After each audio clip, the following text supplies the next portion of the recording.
Então, continuando o capítulo 7, né? Estávamos falando que quando a maldade toma conta da gente, né? Nosso orgulho, nosso egoísmo nos aconselham no sentido contrário, impedindo que a gente receba o bem que os outros nos oferecem. Na terra, dizemos que morto o animal, morto o veneno. Só que não. Morto o corpo, é aí que o veneno se potencializa. O remorso da pessoa se une com o ódio da pessoa ofendida.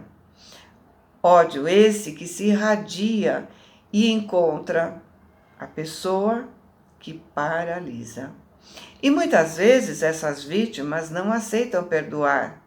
Pelo contrário, o desejo de vingança cresce tanto que acaba se ovoidizando, como André nos explicou no capítulo anterior.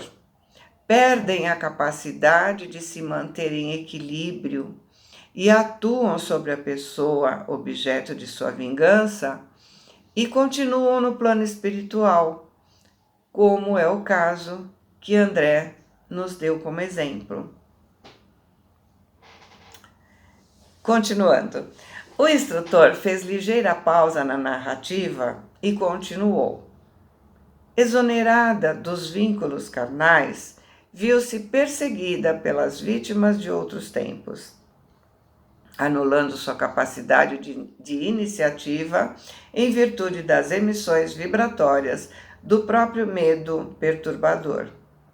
Sofreu muitíssimo, apesar de contemplada pela compaixão de benfeitores do alto, que sempre tentaram conduzi-la à humildade e à renovação pelo amor. Mas o ódio permutado, trocado, né? É uma fornalha ardente que mantém a cegueira e revolta.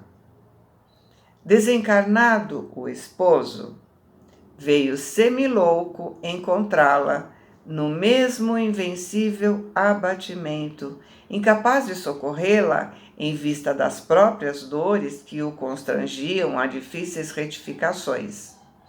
Os impiedosos adversários prosseguiram na obra deplorável e ainda mesmo depois de perderem a organização perispirítica, quer dizer, quando eles se tornaram ovoides, né?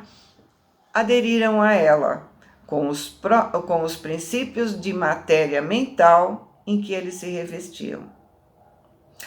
A revolta e o pavor do desconhecido, com a absoluta ausência do perdão, liga uns aos outros, como algemas de bronze.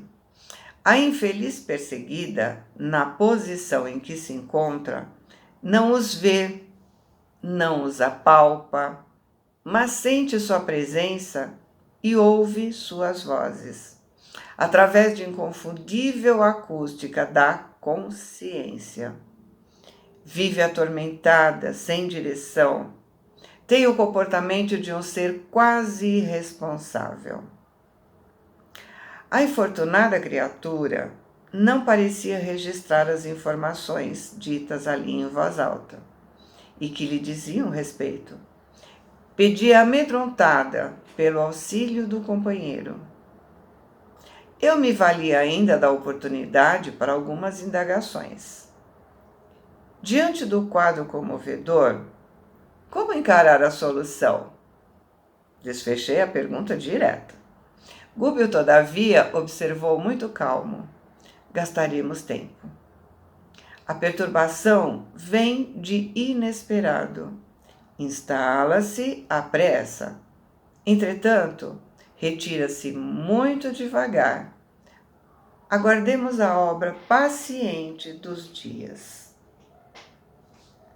E após uma pausa expressiva, acentuou: tudo me faz crer que os missionários da caridade já lhe reconduziram o esposo às correntes da reencarnação.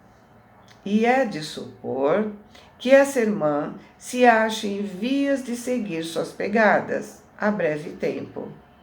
naturalmente renascerá em círculos de vida torturada, enfrentando obstáculos imensos para reencontrar o ex-esposo e partilhar suas experiências futuras. Então, e André diz, né? Indaguei ansioso, quebrando as reticências da fala. Os inimigos serão filhos? Como não? Certamente, o caso já se encontra sob a jurisdição superior.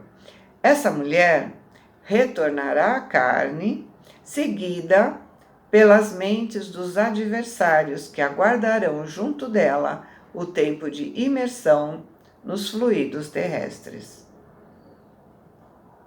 Exclamei profundamente espantado. Oh, não se separará dos perseguidores, nem mesmo para o regresso?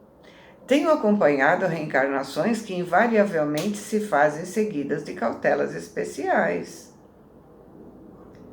E o instrutor concordou. Sim, André, você reparou nos processos em que funcionaram elementos intercessores de vulto, atendendo-se à nobilitante missão dos interessados no futuro, e com o auxílio divino. Casos semelhantes contam-se aos milhões. Contudo, existem ainda, nos setores da luta humana, milhões de renascimentos de almas criminosas que tornam ao mergulho da carne obrigadas pela compulsória do plano superior, de modo a expiarem delitos graves. Em ocorrências dessa ordem, a individualidade responsável pela desarmonia reinante se converte em centro de gravitação das consciências desequilibradas por sua culpa e assume o comando dos trabalhos de reajustamento, sempre longos e complicados, de acordo com os ditames da lei.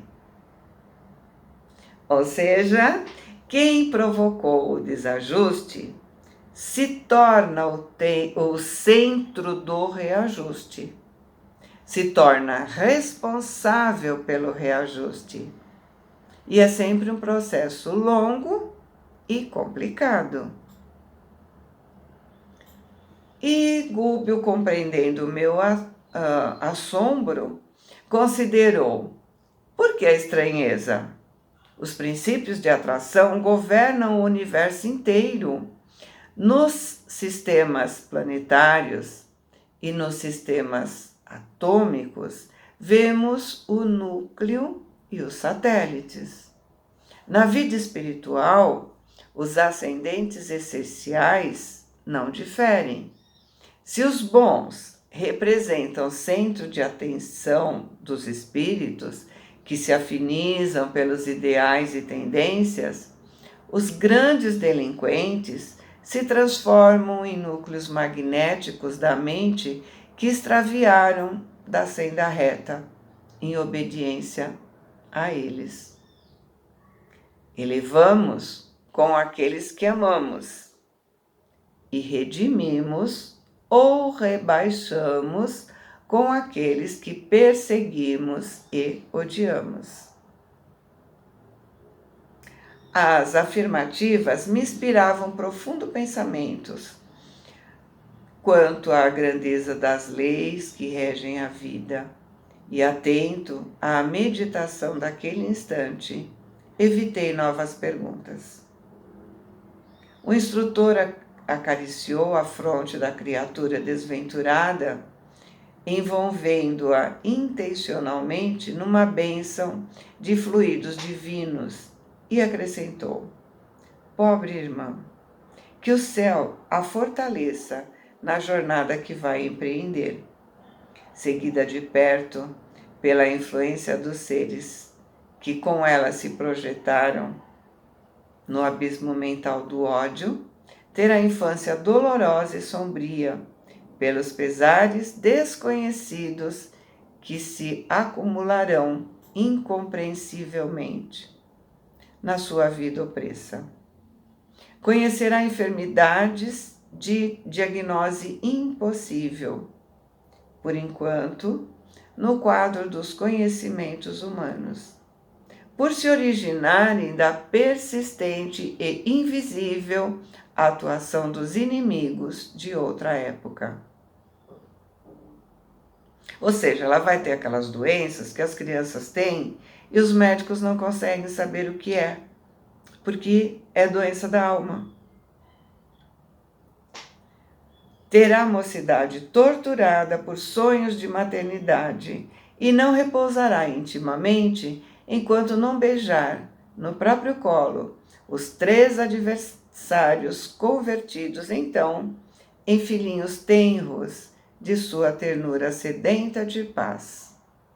Transportará consigo 3 centros vitais desarmônicos e, até que os reajustes da forja do sacrifício, reconduzindo-os à estrada certa, será, na condição de mãe, um ímã atormentado ou sede obscura e triste de uma constelação de dor. O estudo era, sem dúvida, absorvente e fascinante, mas a hora controlava o nosso serviço e era necessário voltar. Conclusão? Os que praticam o mal herdam o mal para corrigi-los. Desculpa. Fiquem com Deus. Boa semana. Amo vocês.